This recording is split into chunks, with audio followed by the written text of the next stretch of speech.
Hello, welcome to join the Positive Method. I'm Kaisa. Hello everybody, I'm Lotta. And now we will explain you and discuss about Positive Method and how you can use it in your classroom. So please Kaisa, I know that you worked a long time as a special class teacher. What did you learn? So basically, I think the most important thing that I learned was that you can never give too much positive feedback. And I think that the most important thing is that you can use it daily. So I think that the first principle in our method is thumbs up. Give rich positive feedback daily. Do it in many ways. You can, for example, only look at your students in an appreciative way. But basically, I think that the most important thing is that you see the good and you express what you've seen and you use words that describe the positive behavior or the uses of strengths in students. How do you feel about giving positive feedback? Is there something that you should remember when you do it?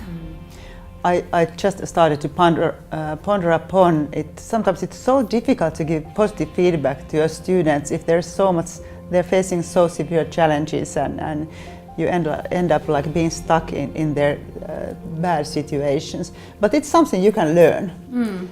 And really you should focus your mind on everything that's still going fine in the classrooms and in those students that are struggling in their, not just in their behavior, but in learning and in just being as a person in a classroom. But it is something that you as a teacher can learn. You just remind yourself all the time, well, there's so much nice and so much like good things going on in every student. And I think the model that we have created can help you because, well, you need something that it's easy to remember. And so lift your thumb is like our first hint in the way of becoming a positive teacher. So give positive feedback every time you see it. Don't hold it back. Do you remember the line we use? So it says, catch them being good.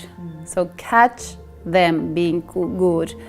You can't catch someone being good if you don't do it intentionally. That was the thing you were talking about before. So you can learn it by doing it daily. Yes, yes. So Lotta, how about the second principle in our method? We always use or describe it as strength language. So what does it actually mean to have a class full of strengths language? It's very important to remind you of all the good things that are around you, and you need to have like visual clues in your classrooms too. And you need to learn about the concepts of not just overall or general strengths, but the character strengths in particular. So you need to like know what is meant by curiosity, love of learning, appreciation of beauty, and so forth. And you quite explicitly and intentionally need to put these words in your speaking to remind your students, well, now you succeeded because you used your strength called courage. Or you were so gritty in doing this. That's why you had good achievements. Thank you, Lotta. I think this is the really important part. So the second part in this method is the, like labeling the behavior and while doing it using really rich strengths vocabulary, right? Yeah, exactly. And it's not enough just to say like, well done, high fives, whatever. It doesn't really teach a child, what did I do actually well? What was the thing I did that the teacher was admiring? So first see and then label and name the behavior you see and use rich strength and actually character strength language and have visual clues, have the words in your classroom, for example, on the wall. Then it's easier, I think. Sure. And be concrete. And so now you did right because I could see some like great enthusiasm in you, so that the wording becomes clear for them. Yeah, something that I've seen, that when I have done it in many ways, in many years, so my students themselves quite easily, quite fast actually recognize the strengths vocabulary, and then they start to use it themselves. So it's really then easy to label the behavior and then to see how the students act on those strengths later, and then they can reflect on themselves.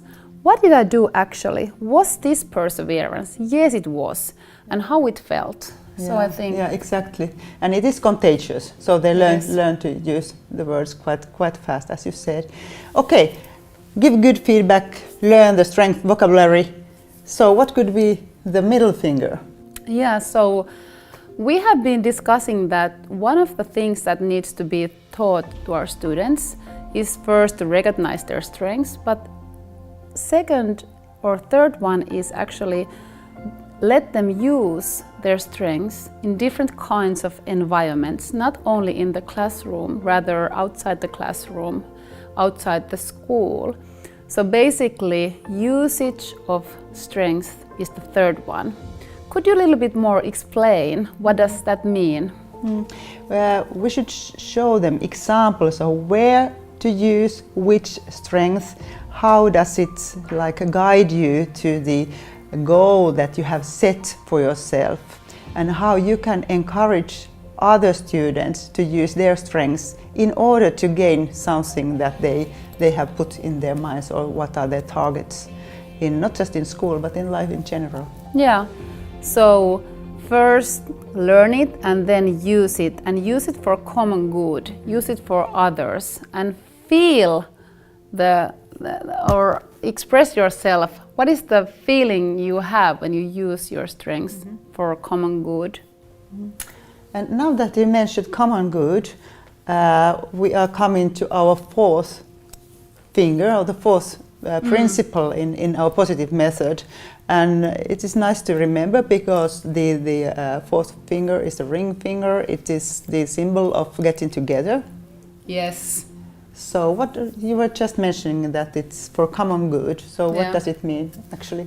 Yeah, so in positive method we think that it's really important that we early on teach children and youth social and emotional skills, and that is the core in positive method. Without these skills, they cannot have well-being, because well-being comes from being part of a group, having friends, having people to share bad news, good news, and so forth.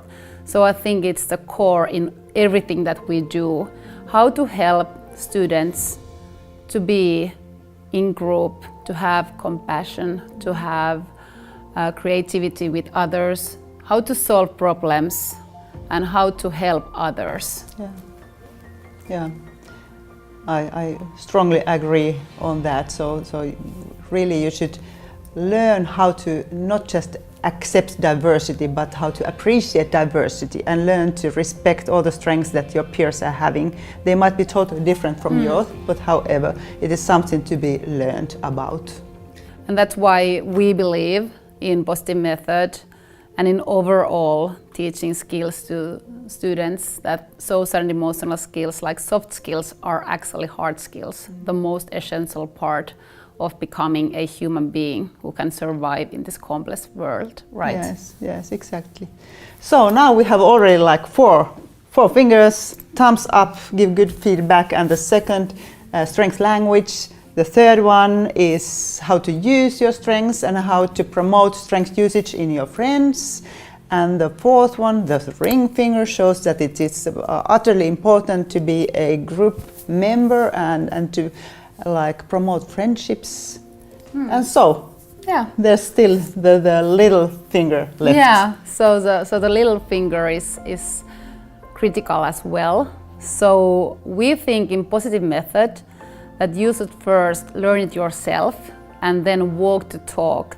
So daily when you enter your school, your classroom, think intentionally what comes when I'm coming to classroom, what comes with me.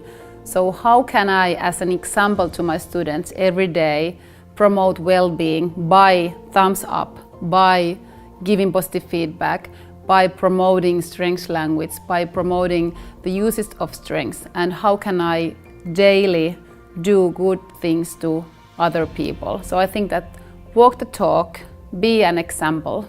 Yeah, that's the core. Thank you so much. Thank you.